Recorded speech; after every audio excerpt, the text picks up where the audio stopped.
கடலோர மாவட்டங்களில் என்ன மாதிரியான மழைப்பொழிவு இருக்கும், குறிப்பாக அந்த டெல்டா மாவட்டங்களில் மட்டும்தான் மழைப்பொழிவு இருக்குமா அப்படின்றத தனியார் வானிலை ஆய்வாளர் திரு செல்வகுமார் அவர்களோடு நம்ம கேட்கலாம். சார் வணக்கம். இப்போ இது இன்னும் சற்று நேரத்தில் புயலாக வலுவடையும் அப்படின்றத சொல்லியிருக்கிறாங்க. ஆழ்ந்த காற்றழுத்த தாழ்வு மண்டலமாக இருக்கும்போதே டெல்டா மாவட்டங்களில் அதி கனமழையை கொடுத்துருக்கு, ரெட் அலர்ட் எச்சரிக்கை எல்லாம் கொடுக்கப்பட்டிருக்கு. இது புயலாக உருமாறியதற்கு பிறகு என்ன மாதிரியான ஒரு தாக்கத்தை ஏற்படுத்தும்? இந்த ஆழ்ந்த காற்றழுத்த தாழ்வு மண்டலத்திற்கும் புயலாக உருமாறியதற்கு பிறகும் என்ன வேறுபாடை நம்மால உணர முடியும் அப்படின்றத உங்களுடைய கணிப்பு என்ன சார்?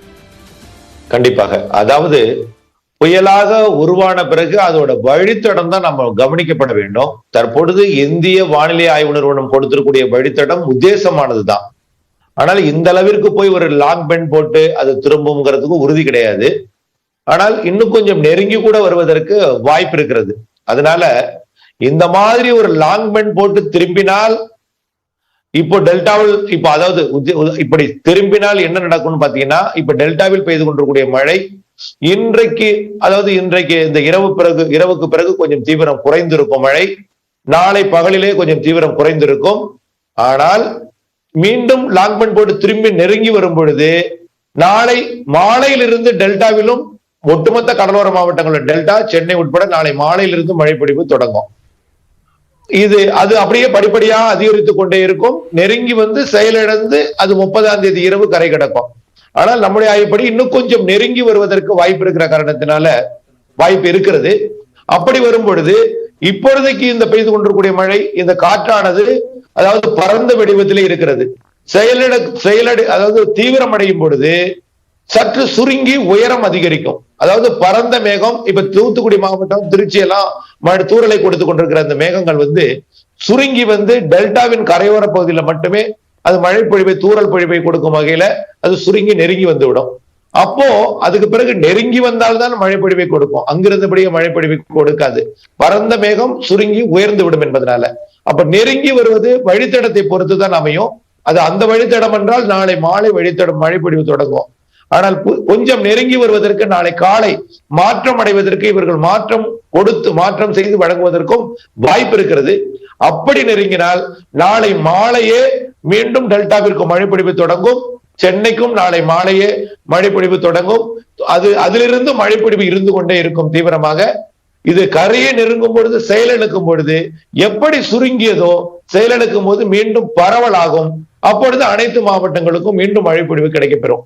அதாவது இப்ப நேற்றைக்கு சென்னைக்கு மழை பொழிவு கிடைத்தது, டெல்டாவுக்கு கிடைச்சது, உள் மாவட்டங்களுக்கு கிடைச்சது, தென் மாவட்டங்களுக்கு கிடைச்சது, கன்னியாகுமரி கூட கொடுத்தது. இப்பொழுது அது கொடுக்காமல் சுருங்கிவிடும்.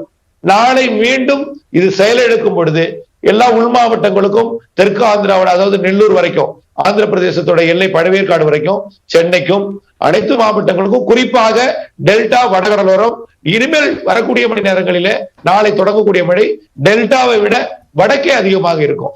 ஏன்னா காற்றோட சுழற்சி வீச்சு திருவள்ளூர் மாவட்டத்திலும், சென்னையிலும், செங்கல்பட்டிலும், விழுப்புரம் மாவட்டத்திலும் இருக்கும் என்பதனால இனிமேல் வரக்கூடிய அடுத்து தொடங்கக்கூடிய மழைப்பொழிவு சற்று இடைவெளி கொடுத்து தொடங்கின மழைப்பொழிவு சென்னை, திருவள்ளூர், காஞ்சிபுரம், செங்கல்பட்டு மற்றும் புதுச்சேரி, உள்ளே பாத்தீங்கன்னா கள்ளக்குறிச்சி வரைக்கும், திருவண்ணாமலை, காஞ்சிபுரம், ராணிப்பேட்டை மற்றும் திருப்பத்தூர், வேலூர் வரைக்கும் அந்த மழைப்பொழிவு கொடுப்பதற்கு வாய்ப்பு இருக்கிறது.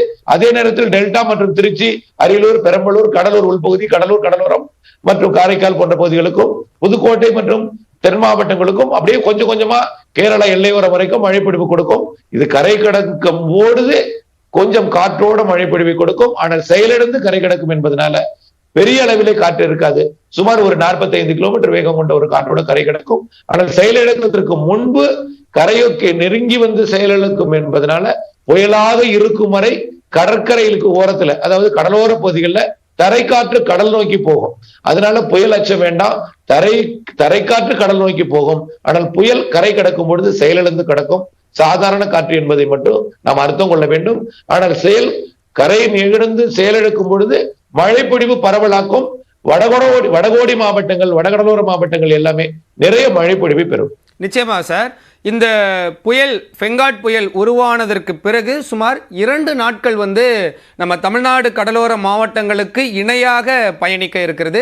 அதற்கு பிறகுதான் படிப்படியாக வடக்கு வடமேற்கு திசையை நோக்கி நம்ம சென்னை, புதுச்சேரியை ஒட்டி அது நெருங்குவதற்கு வாய்ப்பு இருக்கிறது.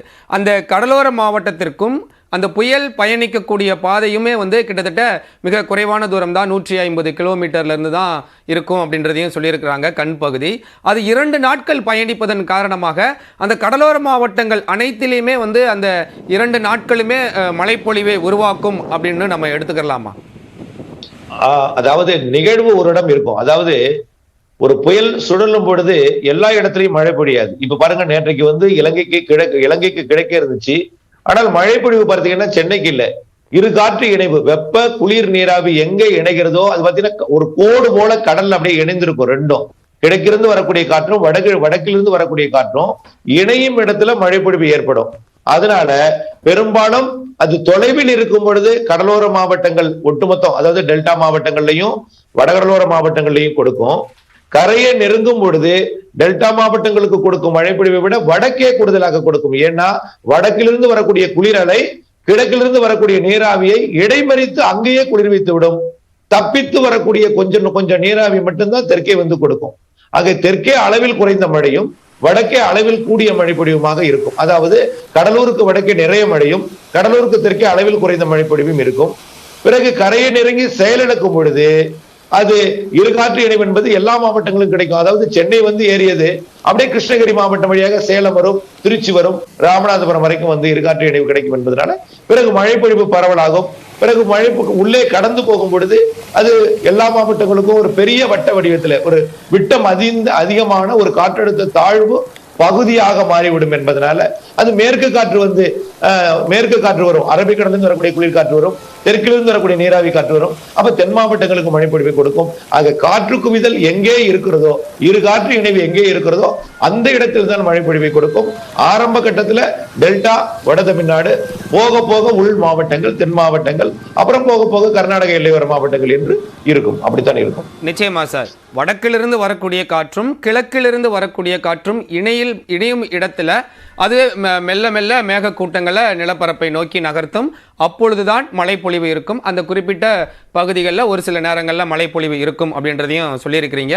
தொடர்ந்து இது வந்து 5:30 மணிக்கு புயலாக வலுவடைந்து 2 தினங்கள் வர இருக்கிறது. வடமேற்கு திசையை நோக்கி வர இருக்கிறது. ஆழ்ந்த காற்றழுத்த தாழ்வு மண்டலமாக விழுந்து கரையை கடக்கும் அப்படின்றது தான் வந்து நம்மால மிக தெளிவாக புரிந்து கொள்ள முடிகிறது. நந்தா, இனி உங்களிடம். தொடர்ச்சியாக வானிலை நிலவரம் தொடர்பான விவரங்களை பார்த்துட்டு வரும். தொடர்ச்சியாக தனியார் வானிலை ஆய்வாளர் திரு செல்வகுமார் மீண்டும் அவரோட பேசலாம். சார், வலுவிழக்கிறது அப்படின்றத இன்னும் தெளிவாக புரிஞ்சுக்கிறது அப்படின்னா காற்றின் குவியல், ஒரு இடத்துல இருக்கக்கூடிய காற்றின் குவியல் பரவலாக்கப்படுது. அதனால மேகக்கூட்டங்கள் பரவலாக எல்லா இடங்களுக்கும், தமிழகத்தின் உள் மாவட்டங்களுக்கும் பறந்து போகுது அப்படின்னு புரிஞ்சுக்கலாமா சார்? அதாவது ஒரு புயல்னா கண் பகுதி வந்து சின்னதா இருக்கும். அப்போ இரு காற்று இணைவு வந்து மையத்துல இருக்கும். மையத்துல அதிகமான மழைப்பொழிவு இருக்கும். பரவலாக்கும் பொழுது, அதாவது செயலிழக்கும் பொழுது அந்த கண் பகுதி என்பது, அதாவது தாழ்வு பகுதியானா கண் இருக்காது. ஒரு வெற்றிட குறைந்த அழுத்த பகுதி என்பது மத்தியில காற்று, குறைந்த அழுத்த பகுதியில காற்று நுழையாது. அந்த குறைந்த அழுத்த பகுதியை சுற்றி காற்று வரும். அப்ப சுற்றி வரும் பொழுது 4 திசையிலிருந்தும் அந்த சுழற்சிக்குள் காற்று நுழையும். பொதுவாக கிழக்கிலிருந்து வரக்கூடிய காற்று வெப்ப நீராவி, கொஞ்சம் குளிர்ச்சியும் இருக்கும். கொஞ்சம் வெப்ப நீராவியை சுமந்து வருவது. வட இந்தியாவிலிருந்து இப்ப சென்னைக்கு குளிரை கொடுத்து கொண்டிருப்பது வந்து குளிர் நீராவி. புயல் ஈழ்ப்பதன் காரணமாக குளிர்காற்றை சென்னை வழியாக அது கடலூர் மாவட்டத்துக்கு கொண்டு வருகிறது. கடலூர் மாவட்டத்துல தான் இந்த குளிர்காற்றும் இந்த வெப்ப நீராவியும் சந்தித்து மழைப்பொழிவை ஏற்படுத்துகிறது. அதே போல பெரிதாகும் பொழுது வேற பகுதியிலிருந்து வரும். அரபிக்கடல் பகுதியிலிருந்தும் இரு காற்று வரும். அரபிக்கடலிருந்து குளிர்காற்று வரும். அதாவது குஜராத் பகுதியிலிருந்து கடல்ல இறங்கி அப்படியே அரபிக்கடல் பகுதி வழியாக பாலக்காட்டு, கணவாய் வழியாக வந்து நுழையும் பொழுது அப்போ வெப்ப நீராவியும் குளிர் நீராவியும் சந்திக்கும். தெற்கிலிருந்து வெப்ப நீராவி வரும், கிழக்கிலிருந்து நீராவி வரும் பொழுது அதுவும் சந்திக்கும். இரு நீராவிகள் சந்திக்கும் பொழுது மழைப்பொழிவை கொடுக்கும். அதாவது பரவலாகும் பொழுது, அதோட விட்டம் அதிகரிக்கும் பொழுது வெவ்வேறு இடங்கள்ல வெவ்வேறு காற்றுகள், இரு காற்று இணைவு சந்திப்பு ஏற்படும். ஒண்ணுமே இல்லைன்னா எங்காவது இடத்துல வெப்பமடையும் காற்று கூட மரங்களால் குளிர்வித்து மழைப்பொழிவை கொடுக்கும். அப்படியெல்லாம் கூட இருக்கும். இரு காற்று இணைவு எங்கே நடைபெறுகிறதோ அங்கே மழைப்பொழிவு கொடுக்கும். ஆனால் இப்பொழுது பெரும்பாலும் பரவலாகும் பொழுது, செயலிழக்கும் பொழுது இருக்கக்கூடிய மேகங்கள் களைவதே எப்படின்னா, களையும் பொழுதும் தொடர்ந்து மேக உற்பத்தி நடந்து கொண்டே இருக்கும். விரிவடைந்து கொண்டே இருக்கும். அந்த விரிவடைந்த இடத்திலேயே மேக உற்பத்திகள் நடந்து கொண்டே இருக்கும். மழைப்பொழிவுகள் உண்டு பண்ணிக்கிட்டே இருக்கும். மேகங்கள் மழை பொழிந்து கொண்டே இருக்கும். அப்படித்தான் நம்ம சொல்லணும். இன்னும் சற்று நேரத்தில் புயல் உருவாகக்கூடிய ஒரு சூழல்ல வானிலை நிலவரம் தொடர்பாக எளிய முறையில் விளக்கம் தந்தமைக்கு நன்றி திரு செல்வகுமார். தொடர்ந்து அடுத்தடுத்த விவரங்களுக்கு மீண்டும் தொடர்பு கொள்கிறோம். தற்போது